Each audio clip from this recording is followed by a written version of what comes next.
Hi everyone, Courtney Martin here. In this video, I'm going to walk you through all of the different tools that I use for Max. As you probably have seen through the videos and photos that I share, he has a longer, shaggier type coat. So that does take some maintenance. I need to be honest with you guys. A lot of members in our group do have your doodles shaved down, which is so awesome for the summer. And you don't have to worry about as much brushing as I do. You're gonna notice that the brands here is Andy. And so I am not brand specific. I'm totally cool using any tool out there that is proven to work, that's really comfortable to use, and is high quality. So it's gonna last long. If you guys have been searching for tools online, I mean, I'm a huge Amazon fan. I check out almost everything. I did start off with combs that were, a few dollars. And what I did notice is because I am using these tools all the time, they weren't really that comfortable to use. So I really appreciate having this extra padding, and it's just ergonomically correct for your hands. So to me, that was important because I use them all the time. Needless to say, I am not brand specific. This is totally a brand neutral platform that we're on. So of course, always open to other suggestions. This is just my personal preference. So let's go ahead and dive into each brush, why it's important, and the sequence that I use them in to make sure that Max's coat is healthy and how to really avoid those mats. So the brushes are laid out in the order that I use them. So we're gonna go ahead and start off with the large pin brush. So the benefit of the large pin brush is it removes tangles, dirt, and loose hair. It also stimulates the skin and hair follicles. So it helps to spread the natural oils through the coat to promote growth and healthy looking hair. So again, another huge bonus of this brush, guys, is this padding.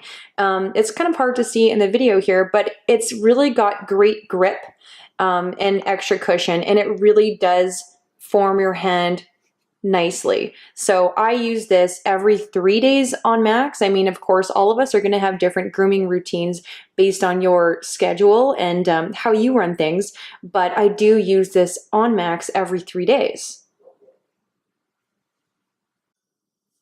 So once I've gone through and thoroughly brushed out Max's coat with the pin brush, I jump right into using the slicker brush. And this tool rocks. Essentially what it does is it reduces shedding up to 90%.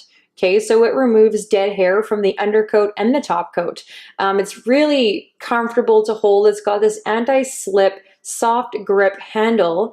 So it's, it's safe and it's comfortable for grooming. These stainless steel bristles here, they do stimulate hair follicles to promote growth and healthier hair. What you will notice, I'm just going to give you a side view, is that these bristles, again, they're stainless steel, are angled, okay? So it really does a good job at grabbing all of that dead hair from the top coat and the undercoat. And it's kind of funny because as Doodle owners, we are essentially told that our dogs do not shed, and that's the huge benefit of owning a Doodle, but they actually do shed, okay? So they don't shed as much, or maybe it's not as obvious as, say, a golden retriever, okay? But the thing is, they do shed hair like humans, and so it's really important to get all of that dead hair, that loose hair from their coat off. I mean, even with Max, I will see some dust bunnies here and there on the kitchen floor, for example. But when I do use these tools, there's actually quite a bit of hair that comes out of his coat. So very important, guys, for maintenance. Your dog does shed. Again, it's just like human hair. So let's go forward. Once I've really gone through Max's coat with the slicker brush, then we jump into using the steel comb. And so the benefit of using this steel comb is it will again go right down to the skin to make sure that we haven't missed any mats that we may not have noticed when we're using these tools here. So I always start off with the larger side first, And then I go right down to the skin. Again, I'm very gentle. You don't have to be forceful with these tools at all, just to make sure that there's no loose hair that is stuck. Now we're getting into the de-shedding tool portion of the video. Before I jump into that, let's go ahead and do a really quick review of what we discussed so far. So step one, when you're grooming your doodle at home, you want to start off with smooth and shine. So that's what the pin brush is for. Step two, you can go ahead and use the slicker tool. I do love this. If I don't have time to bath Max, this tool right here makes his fur look unbelievable. As you guys know, I'm really huge into social media with him. I take a lot of photos and videos. This tool makes him look like a supermodel. It rocks. Step three, we've got the comb and style. So right here is our comb. Step four, we've got this de-shedding tool. So again, just like all of the other tools that we use, there's this very comfortable, soft, anti-slip grip handle. Very comfortable to use. This tool also does reduce shedding up to 90%. And the specially curved teeth avoid scratching the skin.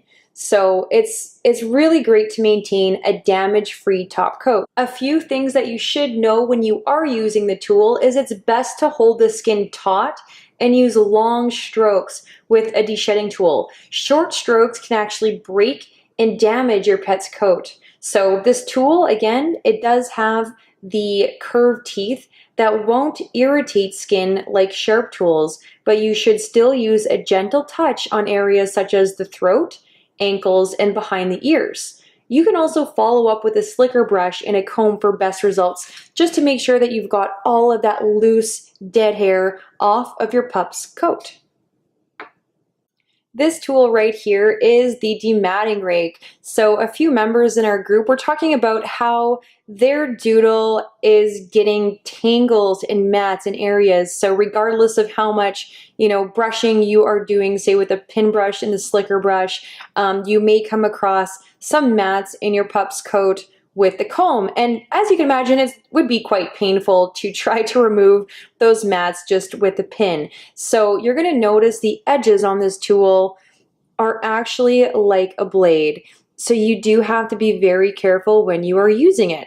As you can imagine, this portion here that does not have these jagged edges goes on your actual pup's fur, okay? So as you can imagine, this is a safety barrier here between your pup's skin and the blades. So you would use the tool like this.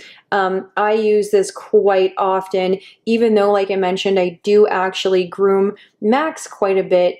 There are, weeks where I can't get to him as much as I would like to when it comes to grooming. So this tool is awesome for removing those pesky mats. By the way, guys, those mats will appear everywhere. So behind the ears, on their feet, under their chin, all over the place. Make sure that you're really thoroughly using your comb to find areas and really pick up those spots where you may not even expect mats to be, because they're quite painful.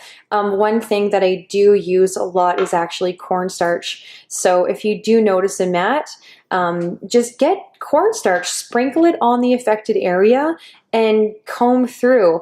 If it is a large mat, then I go right for this tool and gently use it.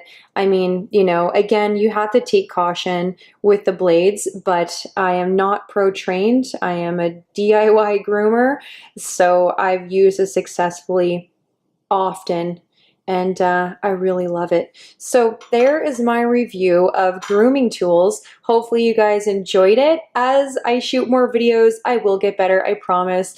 But I'm also going to share all of the links to these tools that I use in the comments below.